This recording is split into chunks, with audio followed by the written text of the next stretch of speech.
My name is Anoriell, and welcome to my channel. Here we do reactions, mostly on BL and GL content, and mostly from Asian countries. Today we are watching Last Twilight. I think we're up to episode 8. Or is it 9? 9! 9. My bad. If you're only here for my Last Twilight reactions, you haven't heard about my new setup. If you're an old-timer, I mean, if you watch other reactions I do, you know about it. But yeah, I got a new camera setup thingy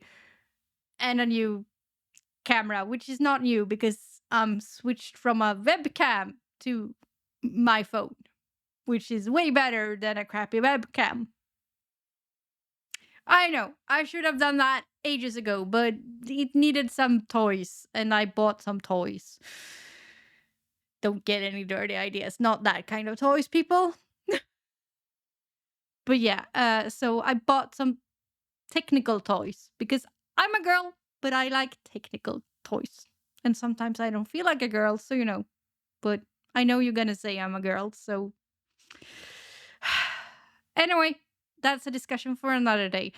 So Last Twilight. I so wanna like this series. I so wanna like it. And I kinda like it. I do like the character development we're seeing. I really like that. I like the cinematography. I just have hard time trouble with the whole we don't dwell on bad emotions. We dwell on the good ones. Like last episode was nice. It was so nice. It was a beach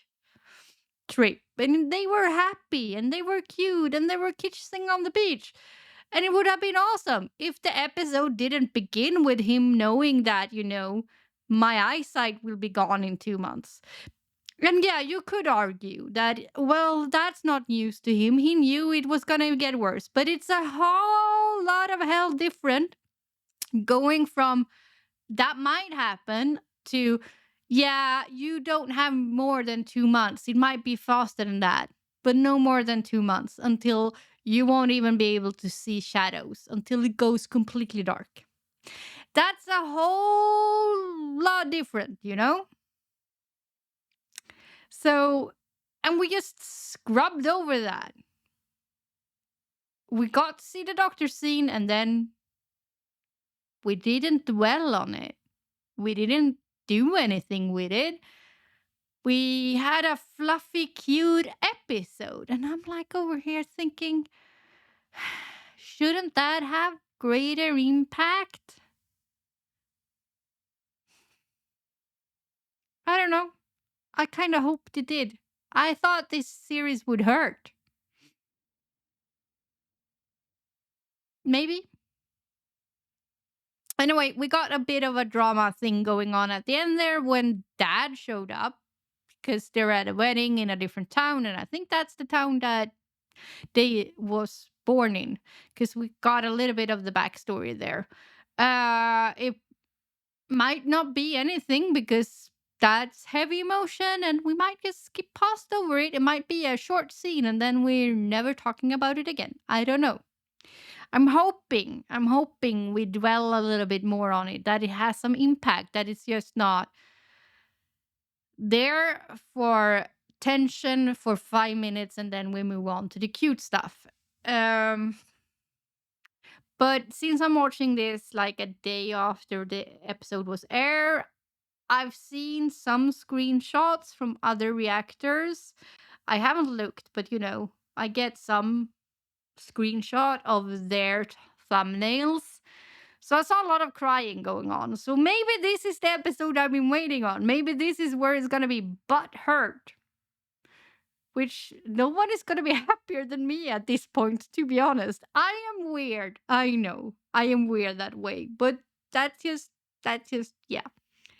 Anyway, let's dive into this and I will talk to you afterwards. เดครับ นี่พ่อเองจำพ่อได้หรือเปล่า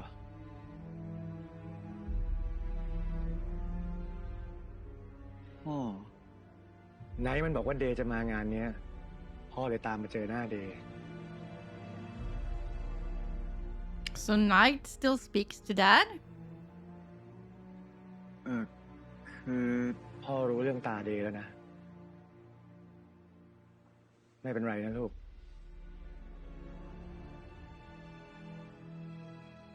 มันบอกพ่อ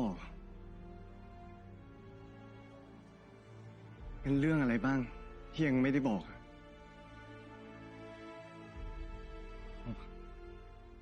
นึกออกอะมันได้บอกพ่อว่ามัน So เป็น he คน did ทำให้เดย์ drive ตา the บอด car. That's what I thought.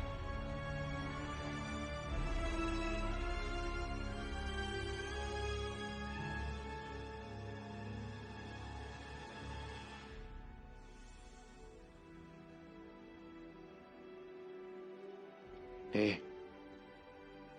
Don't make a Không scene bỏ at tay your đâu. friend's แต่ไน wedding ท์มันเสี though. ยใจมากนะลูก เอาไปดิ ไปสิ So I thought so Knight is talking to Dad, but Day isn't? Why not? Well, Day seems a lot more stubborn and holding a grudge. Well, to be honest, if Knight was driving the car when they... Because I think it was a car accident. I might be pissed as well, but you've been in the car with Knight after that point, so you know, I don't think I would get in a car with that person again. จริงเหรอ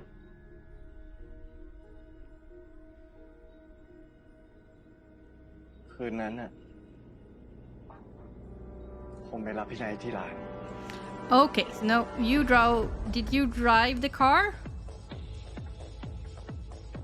But he was at the bar.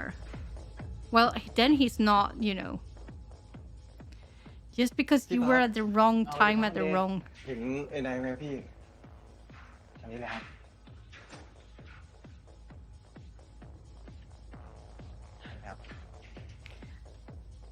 Well, let's wait and see. But if he still drove the car, because I hope he did, and not Knight, since Knight seems very drunk, it was just a matter of being at the wrong time. Yeah, wrong place, wrong time. เนี่ยเมาสวยเลยกลับบ้านได้แล้วเมาอะไรขนาดนี้วะแป๊บนึงเอ้ยน้องเวงนักแบดเยาวชนทีมชาติ พอได้เด่นปะ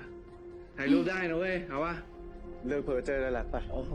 มันเมาจนไม่รู้เรื่องแล้วอะผมก็เลยลากมันขึ้นรถตรงดีไหนโอ้ยเฮียกูเมาปะวะโอ้กระจอกว่ะหัวอ่อนเอาไอ้เฮียนี่มึงเข้าไปแดกกูใหม่ไหมยาวปะล่ะเฮ้ยน้องอันไหนเล่มไม่ไหวเดขึ้นรถเชี่ยระวังหัวด้วย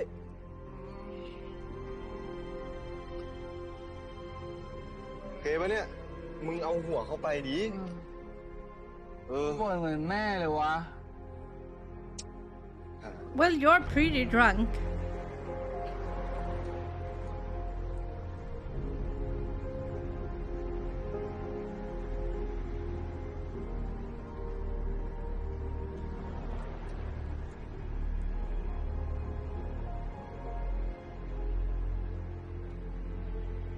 โอ้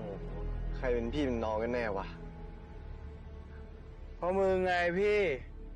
ส่วนกูอ่ะหนู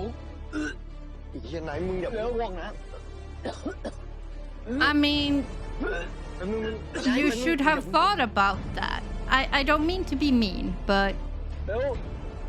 you might want to have thought about that. เฮ้ยมึงเฮีย That he might, you know, yeah. I'm sorry, that's not Knight's fault. หลังจากนั้น ผมรู้สึกตัวอีกทีก็ อยู่ที่โรงพยาบาลแล้ว You were at the wrong place, wrong time, จบ and ตาผมเสีย a lot of ผม unfortunate ยังไม่ค่อยเข้าใจเท่าไหร่ circumstances. จนวันที่แข่งนัดชิงผมถึงได้รู้ว่า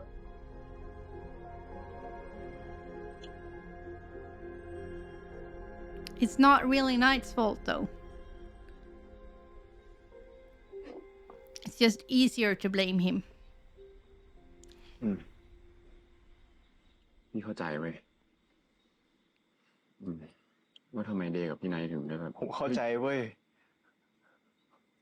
ว่ามันเป็นอุบัติเหตุอะ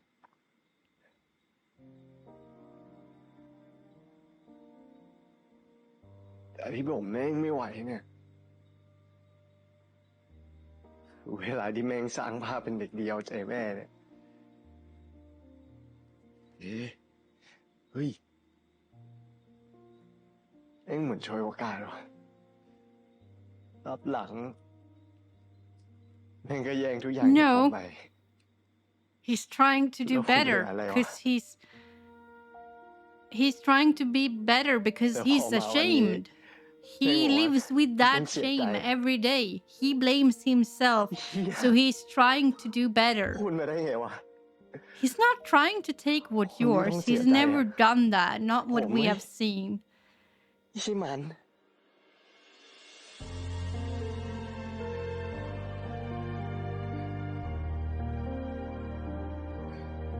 But he's so ashamed. You are all living with the guilt and what happened.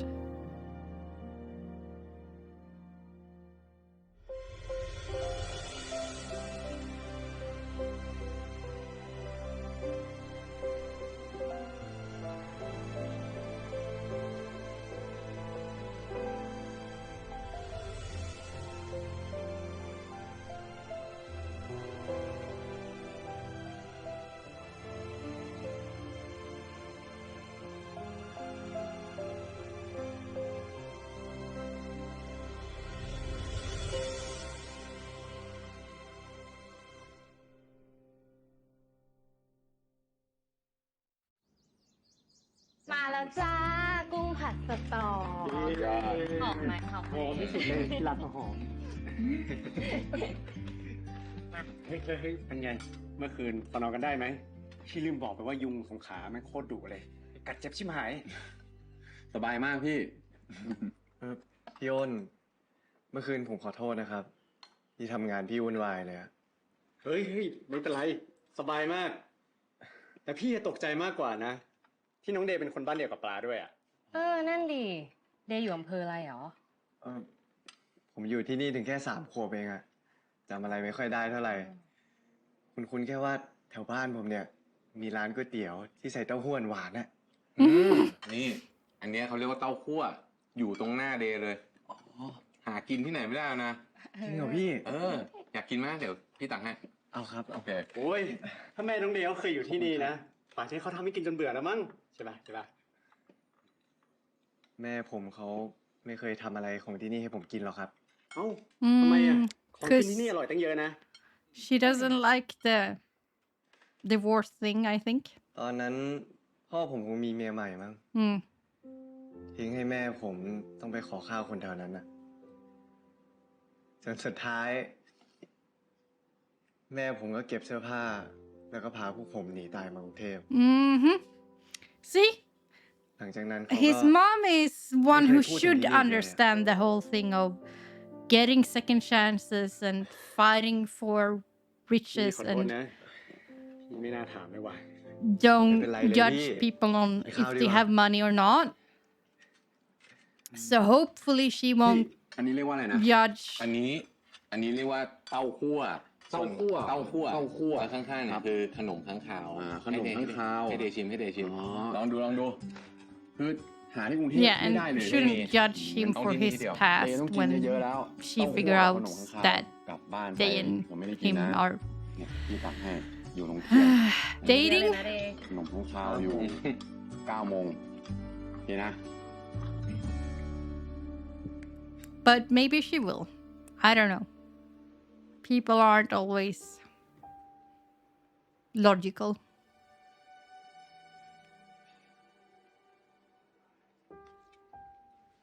The only thing with this new There. setup is that พี่เจอของ I ดี don't like เย็น how, สดชื่น you ไหม know, sometimes I อร่อยไม่แพ้ sag เต้าคั่ว when เลย I sit. And I don't like how I look. Because you see a lot more of me now. So I try to ใช่ like วะเนี่ยพี่ sit straight, เอา but that มัน hurts ดี my อะ back อยู่ที่ไหนก็ so ดีวะ much. นี่ลองกินดูพี่เปิดฝาให้ Oh, hello, product placement. Sorry, I almost forgot. Sometimes I still forget. เป็นไง เย็นสดชื่นเลยอะสิ อืม สรุปพรุ่งนี้เรากลับกี่โมงอะ พี่จองตั๋วไว้ให้แล้ว เราออกพรุ่งนี้เช้า9 โมง แสดงว่าวันเนี้ยเราว่าง1 วันเต็มๆเลยนะ เดี๋ยวอยากไปเที่ยวไหนอะ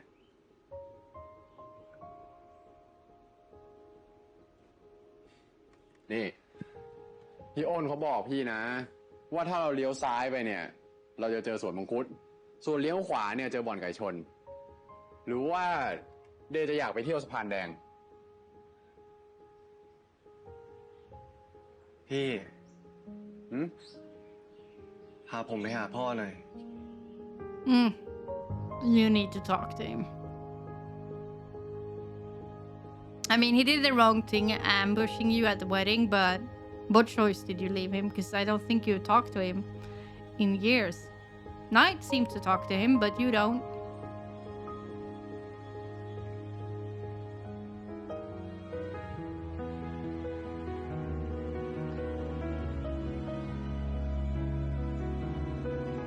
เดี๋ยวนะ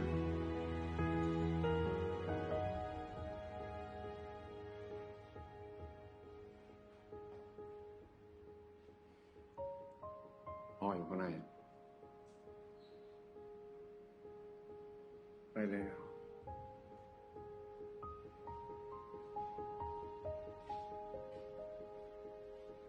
งานเก่าๆนี้ดูไม่ได้นะเป็นสิ่งที่มีคุณค่าบอกถึงอดีตของเมืองสงขลานะครับ ก็เป็นภาพที่มีความสำคัญเหมือนกันแล้วก็ฟิล์มประจวบเดี๋ยวนี้ก็หาไม่ได้แล้วด้วยนะครับ ก็ไม่รู้ว่ากี่ปีเนาะน่าจะอย่างน้อยน่าจะมี60-70เชิญชมภาพต่อไปได้เลยครับมีเยอะเลยครับ พ่ออยู่ข้างหน้า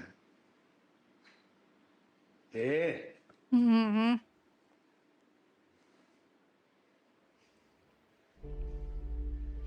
Talk เจ๊ to แค่จะ him. มาถามอะพ่อรู้ได้ไง ว่าไอ้ไหนมันรู้สึกผิดอะ Because he talks to him.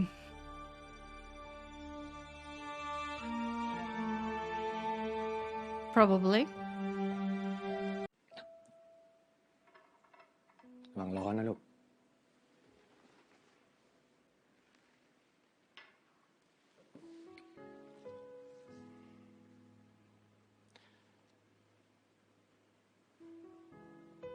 ตั้งแต่วันที่แม่เขาพาลูกๆไปอะเขาก็ไม่ยอมให้พ่อติดต่ออีกเลย Mm-hmm.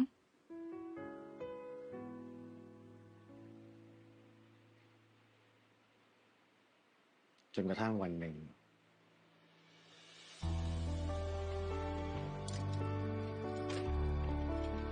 หมอบอกแล้วไง เดี๋ยวก็มีคนบริจาคตาให้เรานะลูกนะ รู้ไหม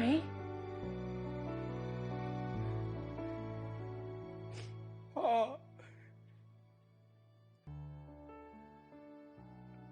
แม่นุ่นเราตาบอดอะ So, Like how when do I'm- we know that? ไนท์มันก็เปลี่ยนแปลงตัวเอง พี่นายหมดแก้วค่ะ Yeah, exactly. โทษ See, ที I อะ was ที่เล่น right. แล้วอะ มันพยายามที่จะเป็นพี่ แบบที่เดย์เคยอยากให้มันเป็น Mm-hmm. ถึงมันจะสายไปแล้ว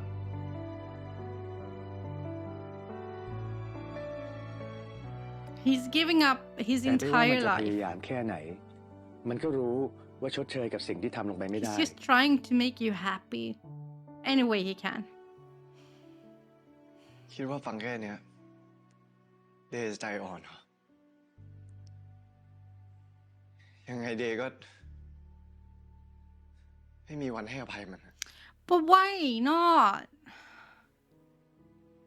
That hurt, มันไม่สำคัญ that หรอกลูก hate is just gonna, yeah, it's not gonna do ว่าเด any ย์จะอ good. ภัยให้ไอ้ไนท์มันหรือเปล่า แต่ไอ้ไนท์อ่ะมันไม่มีวันยกโทษให้ตัว Yep, เองแน่นอน that's two. ที่พ่อรู้อะเพราะว่าพ่อก็ยังคงรู้สึกอย่างนั้นกับแม่เขาอยู่ Mm-hmm. พ่อไม่เคยยกโทษให้ตัวเองเลย Yeah, so did he really leave her for another woman? แล้วแม่เราอะเขาเป็นไงบ้างล่ะ Or did she leave? แม่เขาก็สบายดี ดีกว่าตอนอยู่กับพ่อเยอะเลยอะ เจอกันครั้งล่าสุดเนี่ย เดย์ยังพูดไม่เก่งขนาดนี้เลยนะลูก ไหน มาให้พ่อดูใกล้ๆสิเถิบมาหน่อย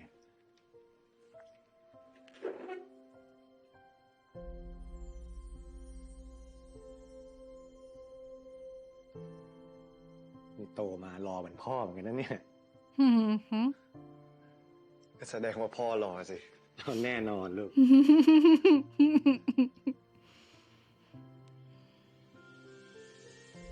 ผมจำหน้าพ่อไม่ค่อยได้แล้วอะ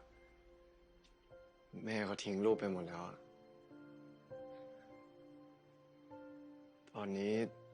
เด็กก็ มองไม่ค่อยจะเห็นแล้วอะ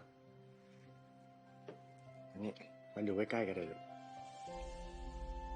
If he dies and he gets the corneas from him, is that what it called in English? เมื่อคืนเนี้ย That would be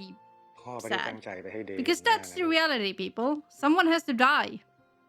พ่อแค่อยาก Someone เห็น has ห to น้า be เด an ย์สักครั้ง organ หนึ่ง donor and someone has to die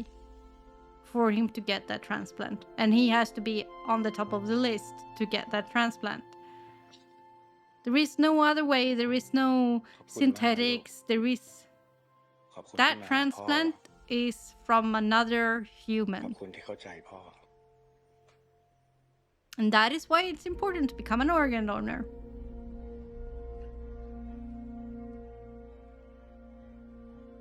I don't know Thailand's รู้ไหม position on that เด at ย์ all, ได้ to be ปากกับ honest. ตาของพ่อไป ส่วนไอ้ไนท์อะมันได้จมูก Have you seen photos?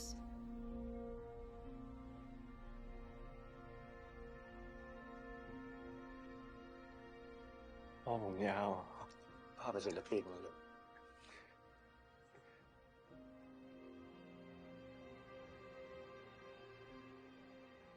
ใส่แว่นด้วย รุ่นพ่อก็สายตายาวหมดแล้วลูก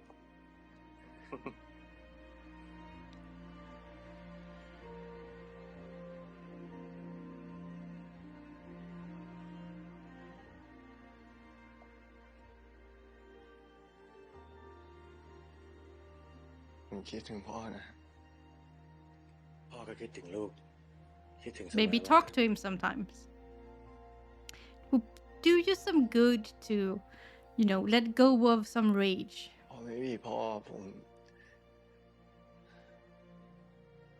มันขาดบางอย่าง Or at least let it explode a little bit more. ถ้าย้อนเวลากลับไปได้ พ่อก็อยากจะชดใช้ตรงนี้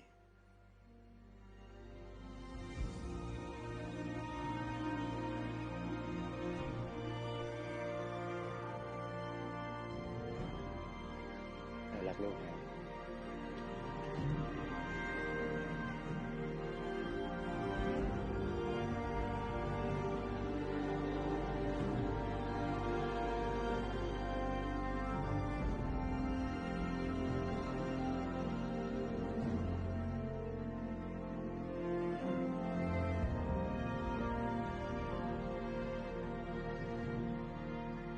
Yeah, at least they has both of his parents. That's more than Mock has.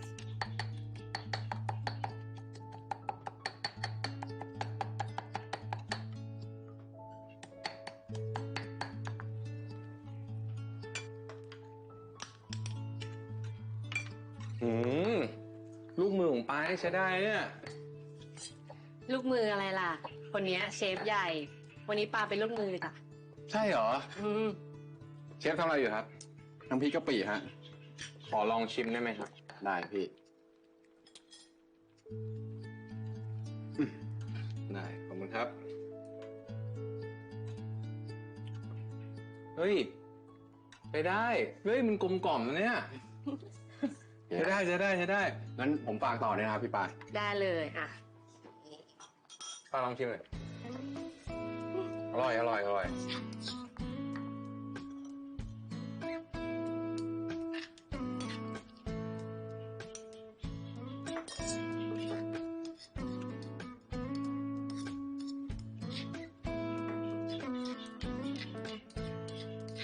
Taste as you go.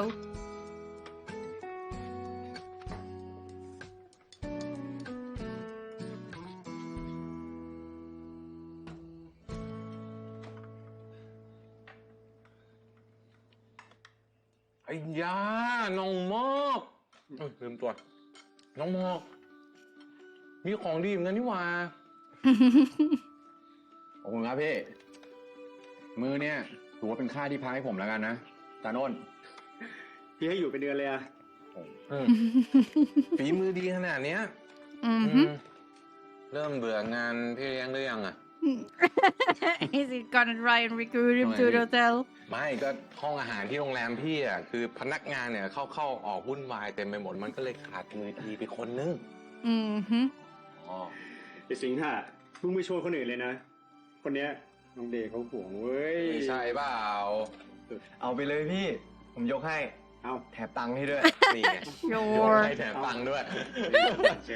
เอ้ยแล้วนี่วันนี้ทั้งคู่ไปเที่ยวไหนกันมาบ้างอะได้ไปดู Last Twilight ของจริงยัง คืออะไรอ่ะพี่ เขา Mm-hmm. ลืมเล่าให้ฟังเลย ก็ไอ้ปกนิยาย Last Twilight อ่ะที่เป็นรูปภูเขาสวยๆอ่ะเขาถ่ายที่เขาไปหาอำเภอติดกันนี่แหละ บ้า จานผู้เล่นไหมเนี่ย เฮ้ยพูดจริง ก็ตอนนั้นคนเขียนนะเขามาเที่ยวที่นี่พอดี เขาว่าของจริงอ่ะสวยกว่าในปกนะ สวยจริง ไหนๆมาถึงนี่แล้วอะก็ลองขึ้นไปดูของจริงดูนะ สวยจริง ว่าไง ผมจองตั๋วกลับไปแล้วอ่ะพี่ เอาไว้คราวหน้าแล้วกันนะ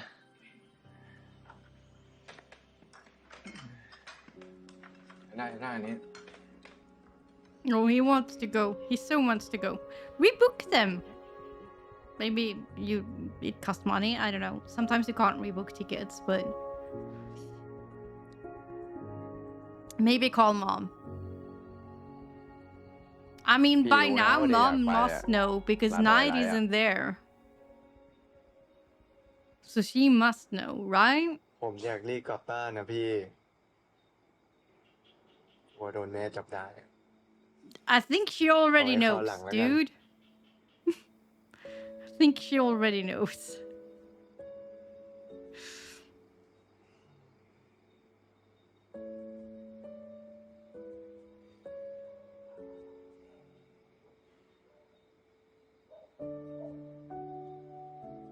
แน่ใจนะว่ามันจะมีข่าวหลังอะโอ้พี่หมอบอกเหลือเวลาอีกตั้ง3 เดือน ดูได้เป็น10 รอบอะไว้มาด้วยกันใหม่เนาะ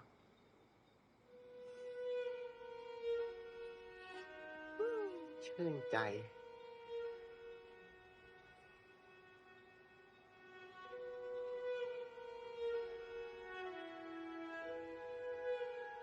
Is he realizing he can't see the hand? Yep. I mean, he said up to 3 months. เอ๊ะเป็นไรเปล่า ไม่เป็นไรอ่ะ ผมง่วงแล้วอ่ะ นอนเถอะ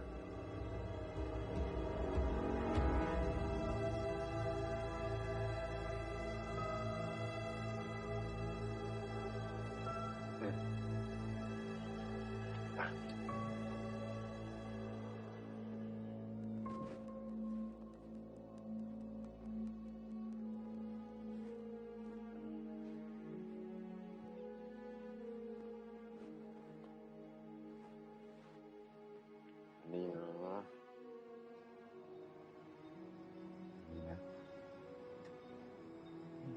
เป็นอะไรครับ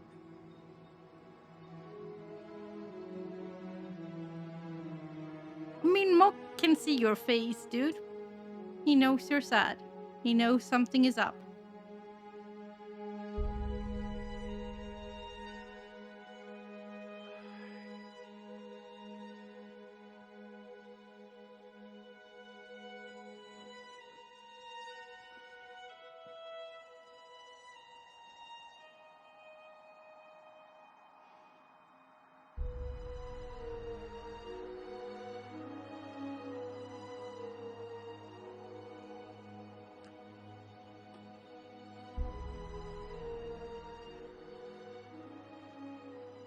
รุ่งนี้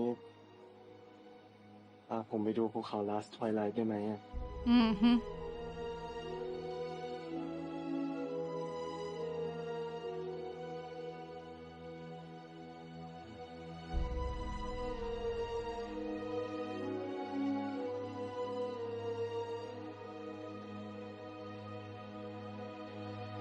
Because there isn't the next time. He knows it and you knows it. But as I said, it's a whole different ball game to realize that. Finally, we get some emotion. เดี๋ยวเดินเข้าไปหน่อยจะมีวิน2 แถวนั่งเข้าไปในเมืองนะ ถึงแล้วก็เช่ามอเตอร์ไซค์ต่อไปอีกนิดนึงนะ ถ้าออกตอนนี้พี่ว่าก็น่าจะทันแสงสุดท้ายพอดีนะ Mm-hmm. งั้นพวกผมไปก่อนนะพี่ แล้วก็อย่าลืมทำกันบ้านด้วยอ่ะ ทำกันแล้ว เฮ้ย ดีพวกผมอยากอุ้มหลานไม่ไหวแล้วพี่ ไปตรงผมแป๊บเดียว เออ เฮ้ยเดี๋ยวเอาของชำร่วยไปด้วยดิ อ๋อ นี่อ่ะ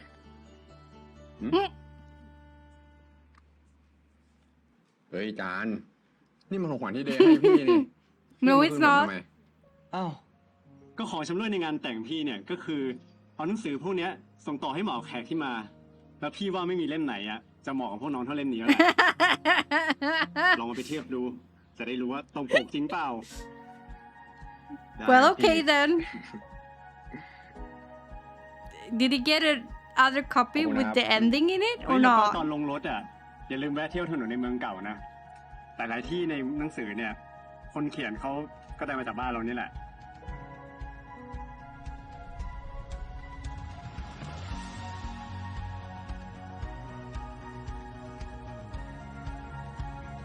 ตำนานเล่าขานว่าแสงสุดท้ายบนยอดเขา Last Twilight มีฤทธิ์ชำระล้างคำสาปได้สารพัด Mm-hmm. อยู่แล้วเดแล้วเหรอ ขอหนังสือหน่อย มีจึงเดินทางรอนแรมไปหาพ่อมดตาทิพย์จงเดินไปสุดสายตาของข้า แล้วเจ้าจะเจอ Last Twilight เฮ้ย เจอแล้ว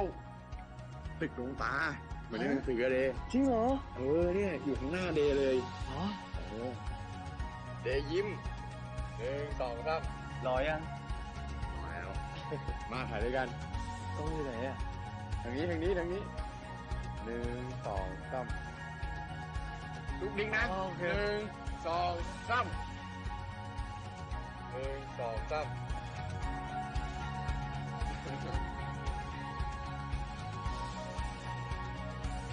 Hmm.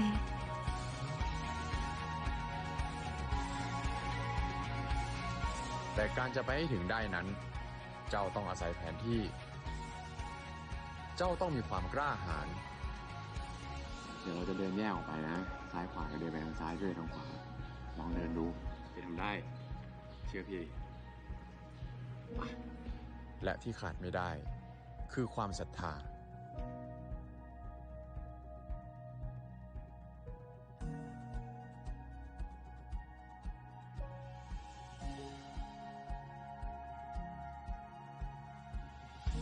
เห็นไหมพี่บอกแล้วว่าเดย์ทำได้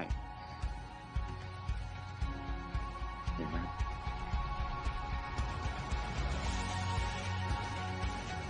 หลังเดินทาง7 วัน 7 คืน ข้าม7 คาบสมุทร มีก็ได้เจอเหล่านางเงือกใจดีช่วยชี้ทาง จงเดินไปตามปลายหางของข้า จงไปสุดเส้นขอบฟ้า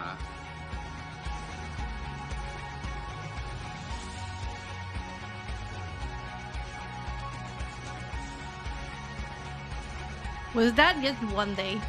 That seemed like they crammed in a lot in one day. เดี๋ยวนะมันขึ้นแม่งอยู่ไหนวะเนี่ย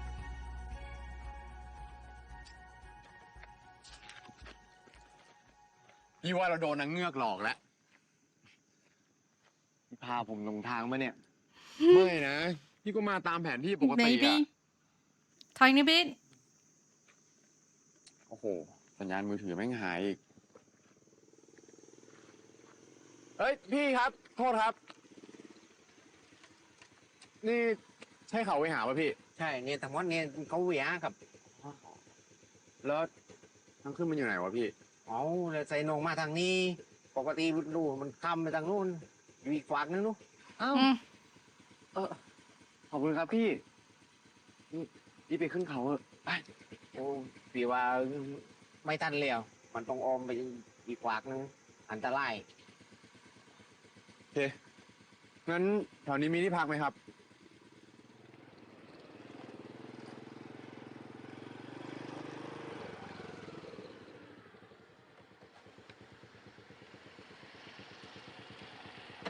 ตรงเนี้ยนะน้อง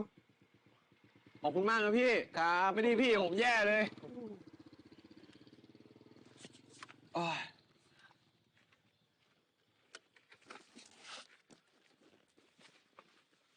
พี่ หืม เรากลับกันเลยดีไหม เฮ้ย เรามาถึงที่นี่แล้วเนี่ย อืม ยังไงพรุ่งเนี้ยพี่ก็จะพาเดย์ไปดูแสงสุดท้ายให้ได้ you can do it ถึงขึ้นไปเนี่ย ก็ใช่ว่าผมจะมองเห็นอะไรมากมายอะ no but it could still be worth it you know ใครนะเพิ่งบอกพี่ไปเองว่าบางอย่างเนี่ยไม่ต้องใช้ตามอง เราก็มองเห็นมันได้หืม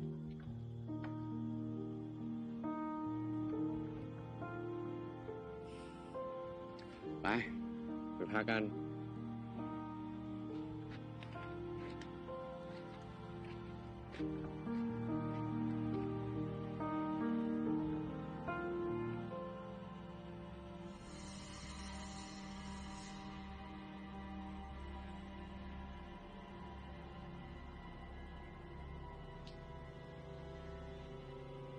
why do they have creepy music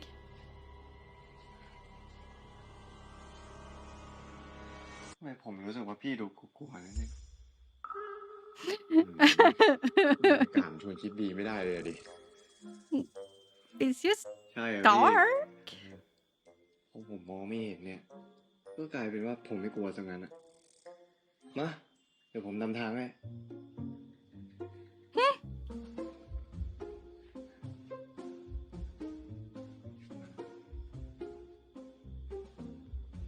อ่ะ อุ้ย จะรับล่อๆกันอีกนานไหมพวกยู ที่นี่มีห้องว่างไหมพี่ กี่คืน คืนเดียวครับ 1,500มาจำ500 โอนได้ไหมพี่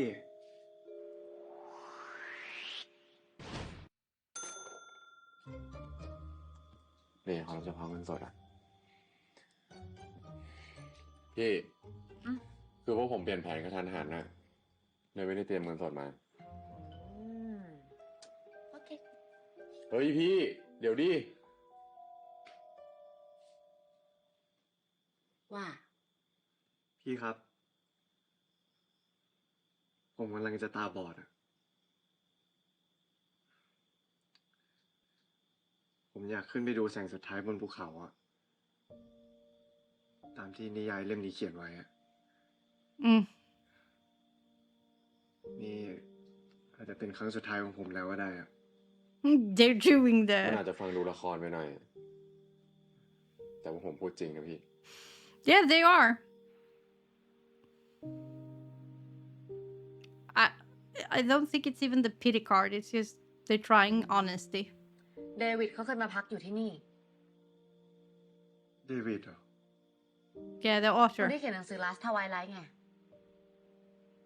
อ่ะ ทำหน้าเหมือนไม่เชื่อ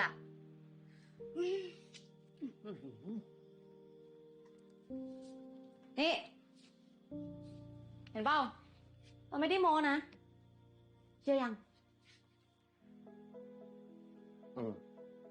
จริงด้วยว่ะเดย์ เราชื่อเชอรี่ แล้วพวกยูอ่ะ ผมบอกครับ นี่เดย์ สวัสดีครับ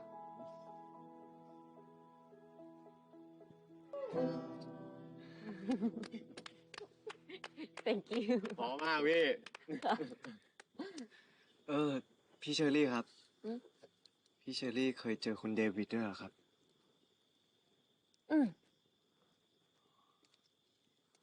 ตอนนั้นน่ะคุณตาเราเขาเป็นคนดูแลที่นี่ ตายก็เล่าให้ฟังนะว่า ลูกสาวของเดวิดเขาจะตาบอดอะเดวิดเขาก็เลยพาลูกไปเที่ยวรอบโลกเลย ก่อนจะมาจบทริปที่เนี่ยบนภูเขาลูกนั้น นี่แสดงว่าภูเขาลูกนี้ก็คือแรงบันดาลใจที่ทำให้เขาเขียน Last Twilight เหรอครับ ก็คิดว่าอย่างนั้นนะ เราว่าตัวมีในเรื่องอะคงจะเป็นลูกสาวเขานั่นแหละ โคตรเสียดายเลยพี่ เล่นที่ผมมีนะ หน้าสุดท้ายมันขาดไปผมเลยไม่รู้ว่าตอนจบแม่งเป็นไงโคตรเซ็ง เดี๋ยวเราไปเก็บจานกันดีกว่า She died ที่งั้นเดี๋ยวผมไปช่วยนะ อ๋อ thank you thank you on the mountain, Leonie, probably. นะพี่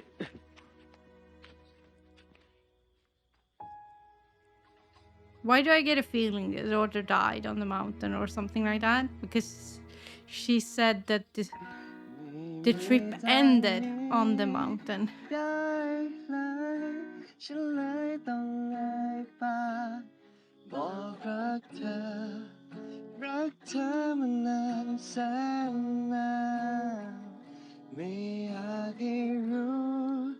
ให้จำไม่อยากทำให้รำคาญเพียงแต่คืนนั้นทุกอย่างบอกฉันว่าต้องพูดความ White stick with red tape. Isn't that deaf blindness? I can't remember. There is like different tapes and stuff that you put on your stick to signal different things, but I never learned what is what, to be honest. I need to look that up. นอกจากเป็นนักแบดทีมชาติแล้วยังเป็นนักดนตรีอีกเหรอ นี่เป็นครั้งแรกเลยนะ ที่ผมเล่นกีตาร์ให้คนอื่นฟัง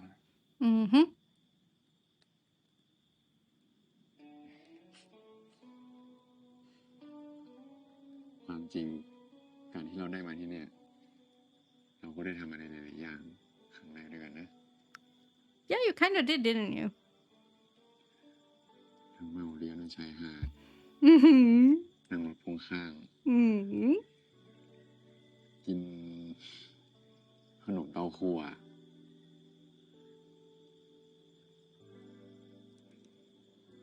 เป็นอะไรกับแฟน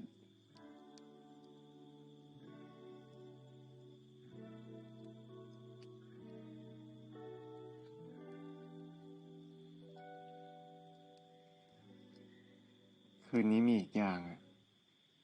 ที่ผมอยากทำเป็นครั้งแรก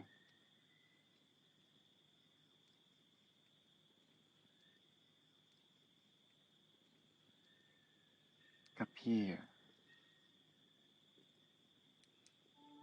ความจริงที่ฉันต้องการเก็บไว้ มันทำให้ฉันต้องคอยห่างเธอ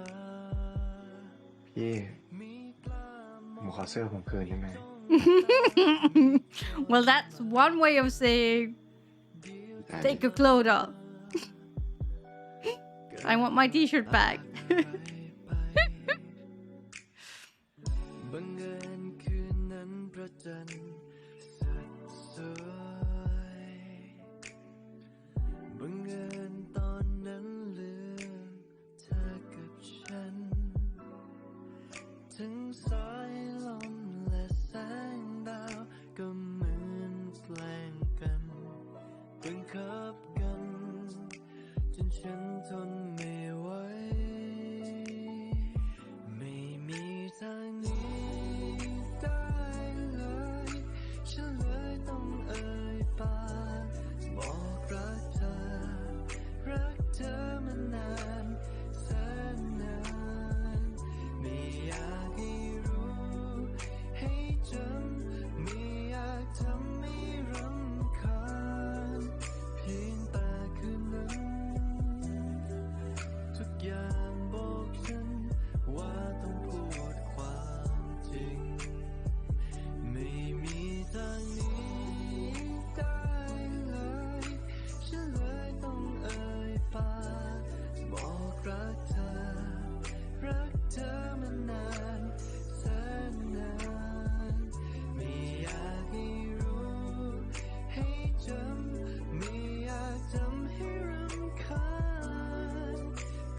แอบมองผมเหรอ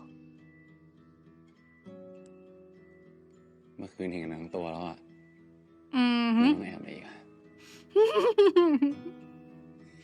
Well, that's true, I guess.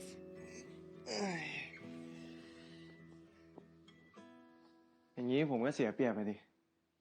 ผมไม่เห็นอะไรของพี่เลย ไม่ได้อยากเห็นอีกรอบปะล่ะ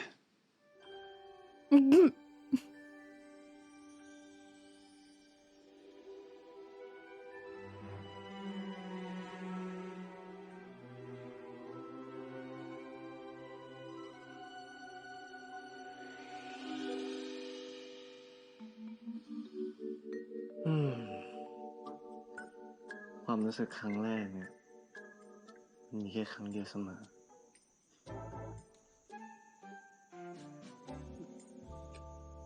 เหรอแน่ใจอ่ะมันจะมีแค่ครั้งเดียว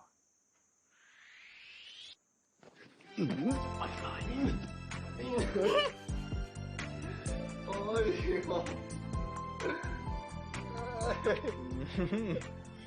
โอ้ยก็บอกครั้งเดียวเลย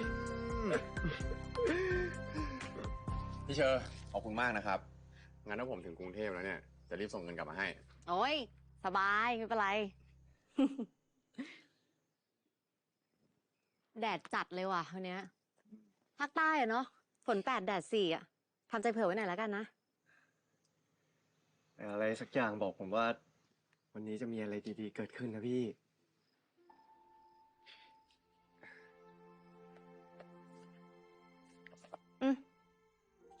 เล่มเนี้ยเดวิดเขาส่งมาให้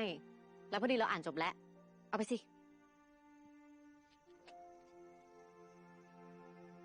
เดย์พี่เชอรี่เขาให้หนังสือ Last Twilight เรา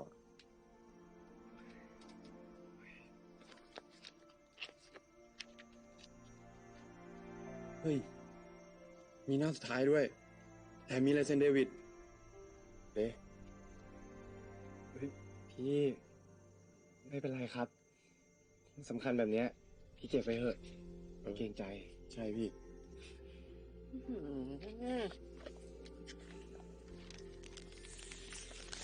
เฮ้ยพี่ ไม่ต้องทำขนาดนี้ก็ได้ เอาไปเถอะ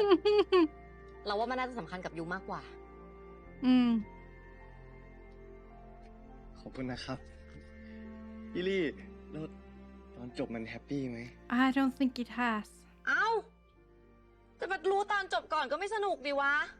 เราไม่ให้แล้วไปตามหาตอนจบอะไร พี่ เอาครับ เอาครับ เดี๋ยวผมเก็บให้อย่างดีเลยพี่ ตัวนะเว้ย ช่วยพี่ผมตามหามานานแล้วครับ จะมาให้สปสปอยเลยวะ งั้นผมไปก่อน เดี๋ยวว่ายังไงส่งข่าวกลับมานะครับพี่ จ้าทางดี ครับ ๆ จ้าเทคแคร์ เดี๋ยวส่งข่าวกลับมานะครับ จ้า thank you นะ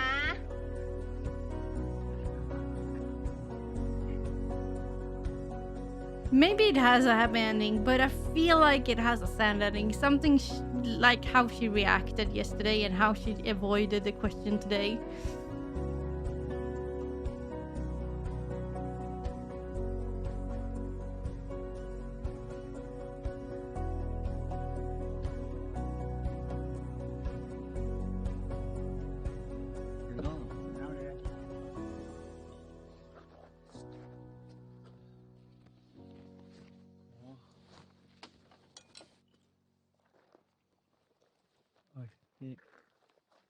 โอ้แต่ในหนังสือเนี่ยดูไม่เท่าไหร่นะ พอของจริงเนี่ยเหมือนตึกประมาณ40 ชั้นเลย พี่ว่าเราบ้าปะที่เราทำอยู่เนี่ย บ้า แต่ถ้าบ้าแล้วเนี่ยไม่เห็นท้องฟ้าสวยๆนะ ก็ให้มันรู้ไป ไปไหม ไป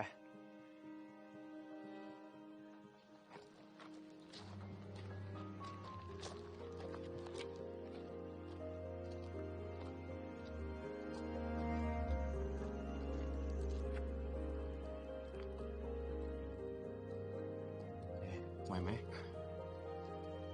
หายใจเข้าลึกๆนะ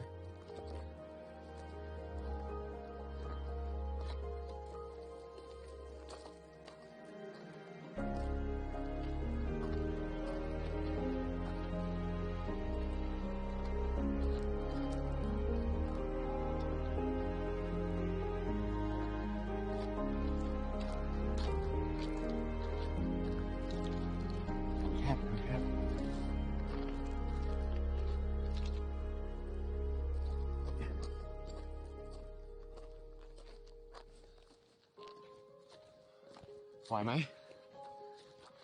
ไหวอยู่ ตรงนี้มีขอนไม้อะนั่งพักก่อน เฮ้ย ไม่เป็นไร ไปกันต่อเถอะเดี๋ยวไม่ทัน เฮ้ย พักแป๊บเดียว กินน้ำก่อน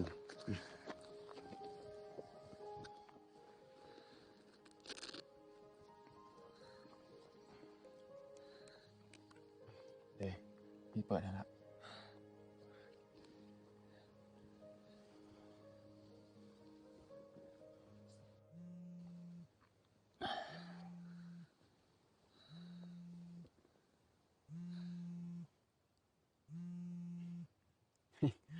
วันนี้มีสัญญาณมือถือด้วยอ่ะ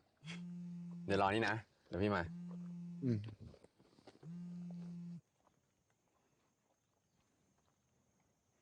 ครับพี่นาย มึงอยู่ไหนเนี่ย คืนนี้แม่เขาจะกลับมาแล้วนะ Oh, you're gonna be in ขอแค่วันนี้ trouble. วันหนึ่งนะพี่ มึงจะบ้าเหรอไอ้หมอก มึงรีบพายเดย์กลับมาเลย ผมทำไม่ได้จริงๆครับ มึงรู้ตัวไหมเนี่ยมึงทำอะไรอยู่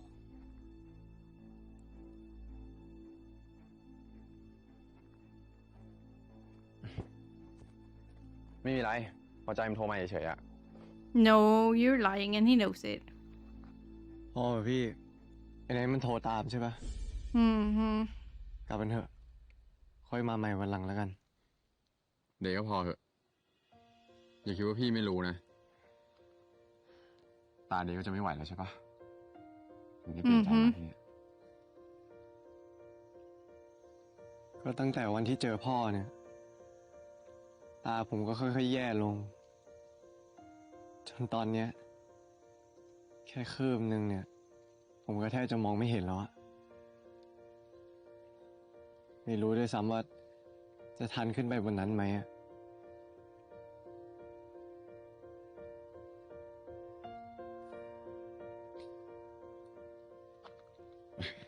Yeah, and it's the thing he wants to do.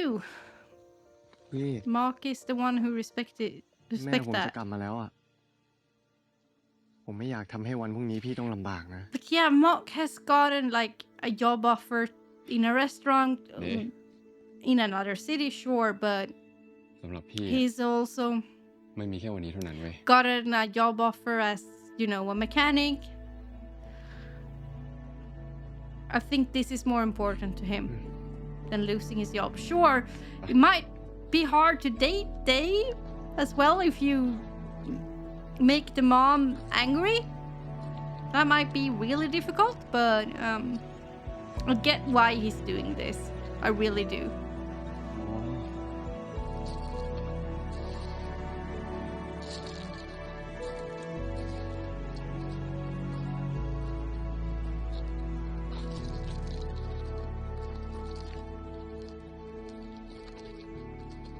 พี่รู้ไหมทำไมพี่อ้นไล่ผมอ่าน Last Twilight อะ ทำไมอ่ะ ผมก็เหมือนกับมีนี่แหละพอจะ Mm-hmm. เก็บตัวอยู่แต่ในห้อง Yeah, you ปล่อย are. ให้โลกค่อยๆลืมผมไป Mm-hmm. จนมีพี่โผล่เข้ามา พาผมออกจากห้อง We ผมได้ know. รู้สึกว่า มีคนเห็นผมอีกครั้งหนึ่ง Mm-hmm. ทั้งฉุดกระชากลากดึงเนี่ยคนได้ยอมออกมา แปลกเนาะทั้งที่กำลังจะตาบอดเนี่ย แต่กลับรู้สึกว่า ผมเพิ่งจะได้เห็นโลกใบนี้ชัดๆ ได้เห็นแสงแดดกระทบหน้า Mm. ได้เห็นลมเย็น Because you're relying on ๆ ได้ other เห็นกลิ่น senses ดอกไม้หอม to make up for the ๆ ได้ gap. เห็นทุกๆอย่าง You have to work harder. And when you have to work harder, Did you I have know? to take it in harder. น่าจะเห็นมันเร็วกว่านี้ เดย์จะไปเสียดายทำไม ยังมีอีกหลายอย่างเลยนะ ที่พี่อยากให้เดย์ได้เห็น And อะ you don't get distracted by all the crap. แต่อย่างน้อยวันเนี้ยเดย์ต้องได้เห็นลาทวายไลท์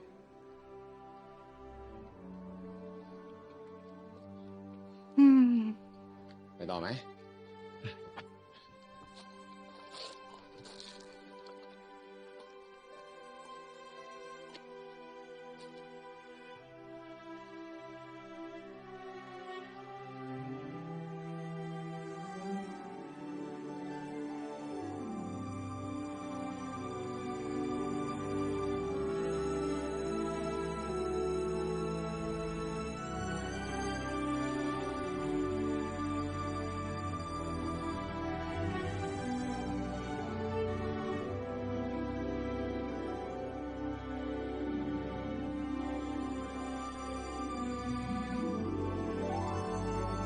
That takes some effort. I mean, I get that mom will probably be so mad when she realized what they did, but if she could see this, he's getting him up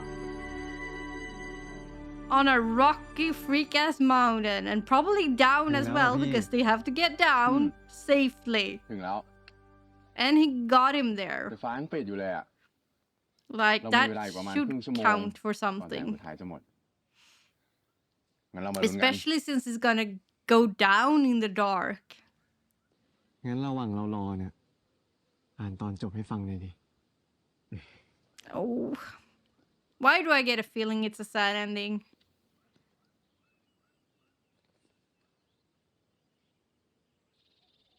Last Twilight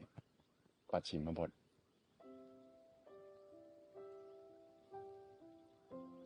ในที่สุด มีก็มาถึงยอดเขา Last Twilight ที่ซึ่งแสงสุดท้ายจะคลายสิ้นทุกคำสาปร้าย แสงสี We ส้ม didn't break her curse, โอบ I กอด think. มีอย่างแผ่วเบาคำสาปในตัวมี ค่อยๆถูกชะล้างไปจนหมดสิ้น Mm. พร้อมๆกับร่างกายของมีที่เปลี่ยนไปเป็นหินทีละน้อย Mm-hmm. ในที่สุด มีก็กลายเป็นรูปปั้น อยู่เฝ้ามองแสงสุดท้ายอย่างมีความสุขไปตลอดกาล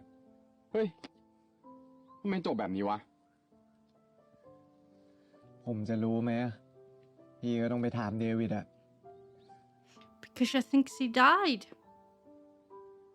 วันนั้นภาพที่เขาเห็นเนี่ยมันแย่ขนาดไหนวะ ถึงแต่งตอนจบมาได้แบบช็อตขนาดเนี้ย ผมว่านะ จบแบบ Well, นี้ you ก็ดี don't เหมือน know กัน why his kid got ดีจะได้ไม่มี started to วัน go หายไป blind. Maybe it was a tumor in the brain or in the eye. ผมว่าสิ่งที่เดวิดเห็นวันนั้นเนี่ย Mm-hmm. มันน่าจะสวยมากๆแน่จนเขาคิดว่า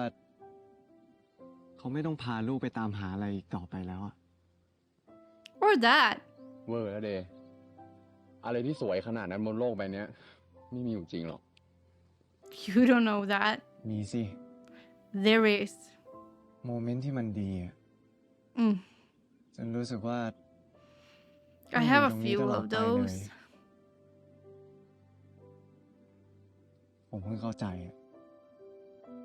Sunset on the west coast in the ocean. You sit on a rock. Feel the warmth of the rock. See the sun go down in the ocean. It doesn't really go down. It kinda. That's just, yeah.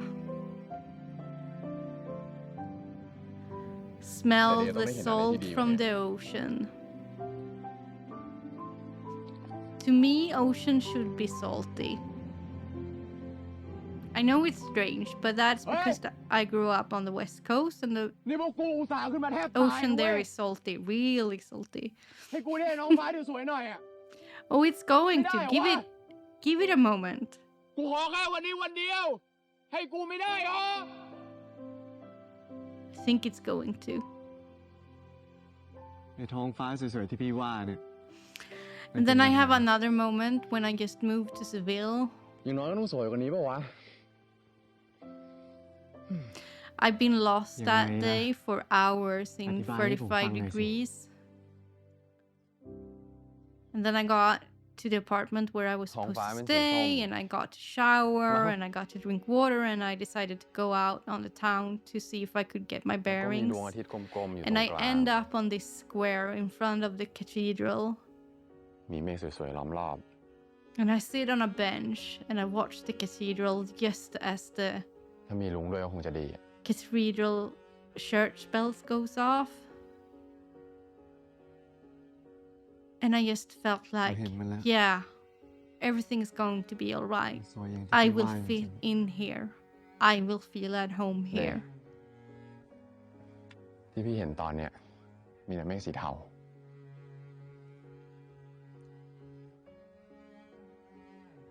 ลองดูดีๆสิ Mm. นี่ไง ท้องฟ้ากำลังไล่ Yeah, สี because จากสี he แดง can describe it as he เป็น wants it ส้ to ม be. เป็นเหลือง แล้วก็มีพระอาทิตย์แอบอยู่ตรงเส้นขอบฟ้า ส่องแสงสะท้อนรอบๆเมฆ I wonder คลื่น what ทะเล they would นะ have done if they didn't get a gray day when they filmed this. How many days were they at location trying to see if they could film this?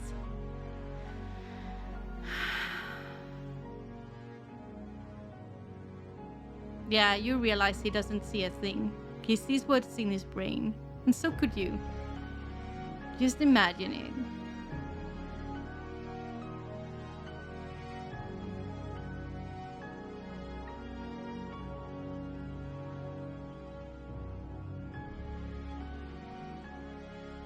Or did they do some magic ไม่ masking เห็น and แล้ว editing? And เป็น change ตัว the อย่างที่เลยบอกจ skyline? ริงอะ Yep. They did. That's the fake skyline because I know what filter they used, but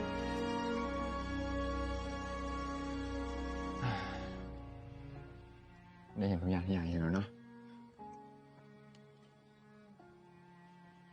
ยังเหลือภาพสุดท้าย oh, his face. My last image that I want to see before I go completely blind.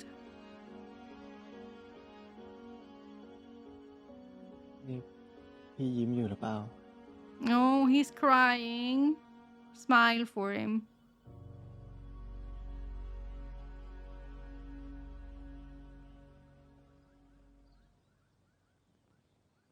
อืม Meh. โกหกผมดิ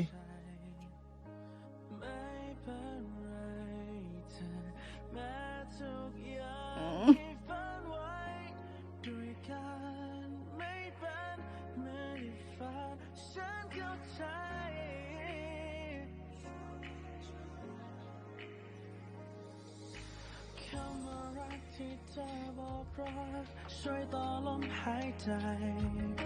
แค่ได้ทำความรู้สึกนี้เอาไว้ นี่แหละ ความทรงจำที่ยังจดจำด้วยหัวใจจะไม่ลืมเลยเราเคยรักกันแค่ไหน Black.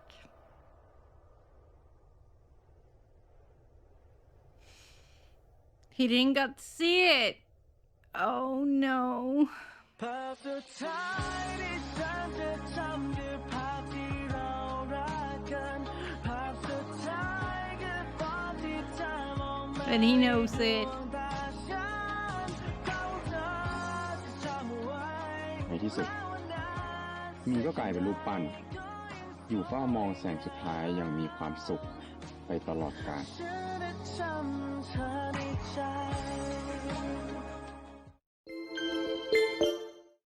Okay, so that was Last Twilight episode 9. And yeah, the emotions were a bit better. I mean, at the end there were a lot of emotions. I get why people cried. That was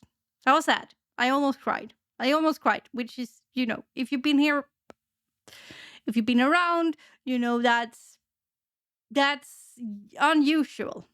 I don't cry a lot. I watch way too many series, but I felt a tear. Yeah, that was beautiful.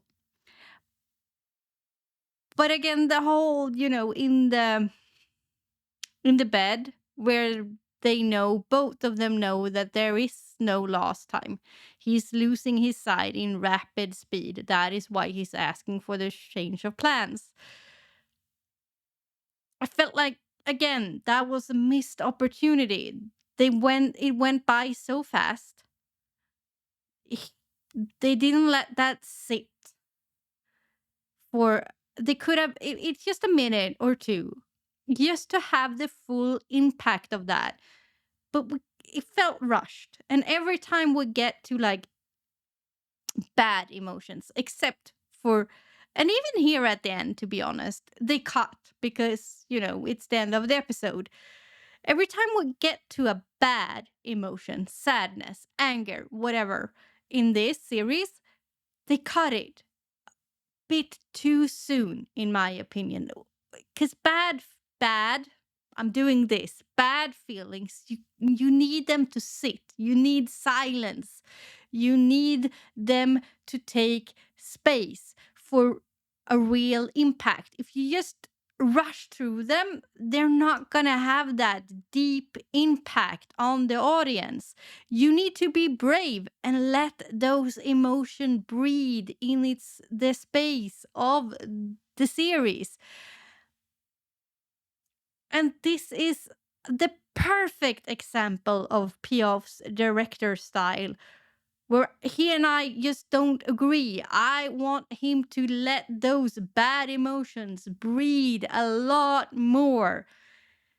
Don't run away from them. Be brave. That's all I ask of you, because you are so close of making a perfect series. If you just let those feelings breathe a little bit more, take a little bit more space. Don't,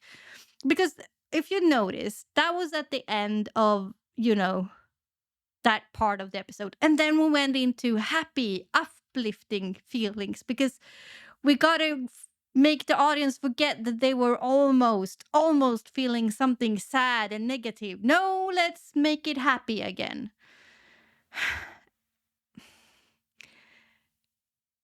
Is it just me? Is it just me? It's probably just me. I mean, who else would want a series to be sadder?